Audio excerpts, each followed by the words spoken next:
সম্মানিত কানাইঘাটবাসী, এ পর্যায়ে আপনাদের সামনে গুরুত্বপূর্ণ বক্তব্য নিয়ে আসছেন জমিয়তে উলামা বাংলাদেশ সিলেট জেলা শাখার সংগ্রামী সাধারণ সম্পাদক ৫ নং বরছতুল ইউনিয়নের সাবেক চেয়ারম্যান মাওলানা আবুল হুসাইন চতুলি।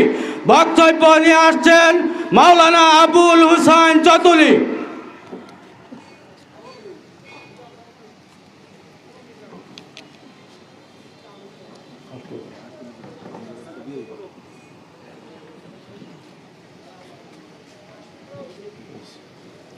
আসসালামু আলাইকুম ওয়া রাহমাতুল্লাহি ওয়া বারাকাতুহু। নাহমাদুহু ওয়া নুসাল্লি আলা রাসূলিহিল কারীম, আম্মা বা'দ। জমিয়তে উলামায়ে ইসলাম বাংলাদেশ কানাইঘাট পৌর শাখা যুব জমিয়ত ছাত্র জমিয়তের যৌথ উদ্যোগে আয়োজিত আজকের এই সমাবেশে সম্মানিত সভাপতি, মঞ্চে উপবিষ্ট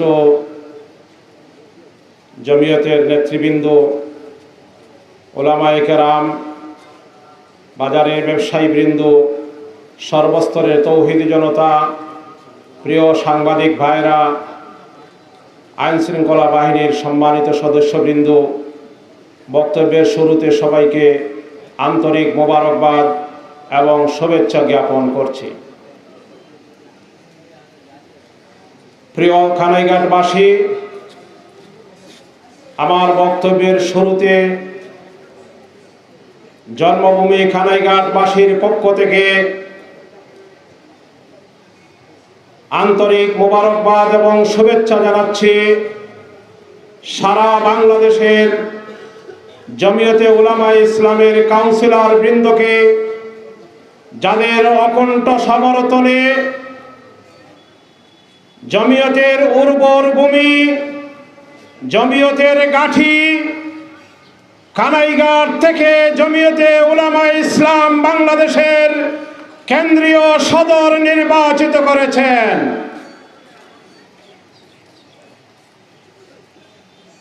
হযরত শাইখে কৌড়িয়া শেখ তজম্মুল আলী, আশরাফ আলী বিশ্বনাথী, শেখ জিয়াউদ্দিন দামাত বারাকাতুম সহ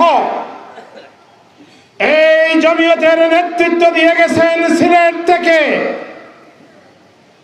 বাংলাদেশের মধ্যে জমিয়তের গাঠি নামে পরিচিত এই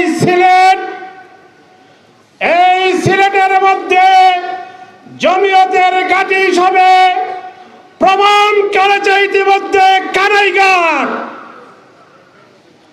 যে কানাইঘাটে জকিগঞ্জে ইতিপূর্বে তৌহিদি জনতা বিপুল ভোটের মাধ্যমে উলামায়ে কেরামকে নির্বাচিত করে সংসদে পাঠিয়েছিলেন। প্রিয় কানাইঘাটবাসী, কানাইঘাটের পক্ষ থেকে আমি ধন্যবাদ এবং মোবারকবাদ জানাই নবনির্বাচিত জমিয়তে উলামায়ে ইসলামের কেন্দ্রীয় সদর, আমাদের কানাইঘাটের কৃতি সন্তান আল্লামা উবায়দুল্লাহ ফারুক সাহেবকে। সাথে সাথে আমি একটি কথা প্রিয় কানাইঘাটবাসীর উদ্দেশ্যে বলতে চাই। সারা বাংলাদেশের জমিয়ত নেতৃবৃন্দ আস্থা এবং ভরসা রেখে মাওলানা উবায়দুল্লাহ ফারুক সাহেবকে সদর নির্বাচিত করেছেন। সেই জমিয়তের সদর কানাইঘাট জকিগঞ্জ থেকে নির্বাচন করবেন। আর যদি আমরা তাকে ভোট দিয়ে সংসদে পাঠাতে না পারি, তার জন্য ব্যর্থতা আমাদের হবে। সুতরাং ইতিমধ্যে আমাদের মধ্যকার মতবিরোধ শেষ হয়েছে। আমরা পরস্পর কাঁধে কাঁধ মিলিয়েছি, হাতে হাত রেখে আমরা ওয়াদাবদ্ধ হয়েছি আগামী নির্বাচনে উবায়দুল্লাহ ফারুক সাহেবকে আমরা সংসদে পাঠাতে চাই। প্রিয় কানাইঘাটবাসী, আজকের এই সমাবেশ থেকে অন্তর্বর্তী সরকারের কাছে একটি দাবি জানাতে চাই।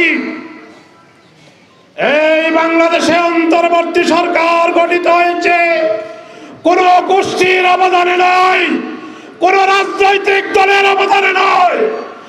এই অন্তর্বর্তীকালীন সরকার প্রতিষ্ঠিত হয়েছে এই দেশের আপামর জনসাধারণের অবদানে।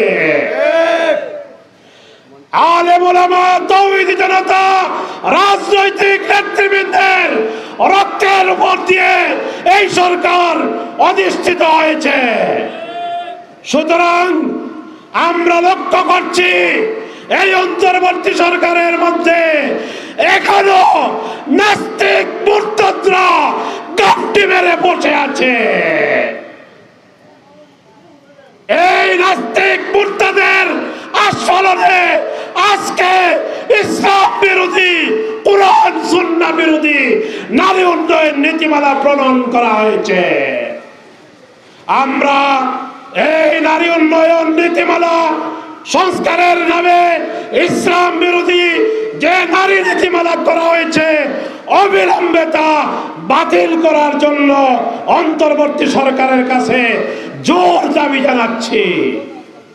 প্রিয় কানাইঘাটবাসী, আবারও আপনাদের প্রতি উদাত্ত আহ্বান থাকবে, এই কানাইঘাট জকিগঞ্জ বাংলাদেশের মধ্যে একটি মর্যাদাপূর্ণ আসন। যখন বাংলাদেশের জাতীয় সংসদে কোনো মাওলানা ছিলেন না, তখন এই কানাইঘাট জকিগঞ্জের সন্তান ছিলেন মাওলানা উবায়দুল্লাহ ফারুক সাহেব। সুতরাং উবায়দুল হক সাহেব, মাওলানা উবায়দুল হক জকিগঞ্জি সাহেব, আমরা আপনাদের কাছে উদাত্ত আহ্বান জানাবো, নির্বাচন সামনে আসছে, ইনসাফ ভিত্তিক রাষ্ট্র প্রতিষ্ঠার জন্য, আমাদের ভাগ্যের উন্নয়নের জন্য, আমাদের রাস্তাঘাটের উন্নয়নের জন্য, আমাদের কানাইঘাট জকিগঞ্জের ন্যায্য দাবি আদায়ের জন্য দল মতের ঊর্ধ্বে আগামী নির্বাচনে উবায়দুল্লাহ ফারুক সাহেবকে নির্বাচিত করে সংসদে পাঠানোর উদাত্ত আহ্বান জানিয়ে আমার বক্তব্য শেষ করছি। বাংলাদেশ জিন্দাবাদ, জমিয়তে উলামায়ে ইসলাম জিন্দাবাদ, জিন্দাবাদ।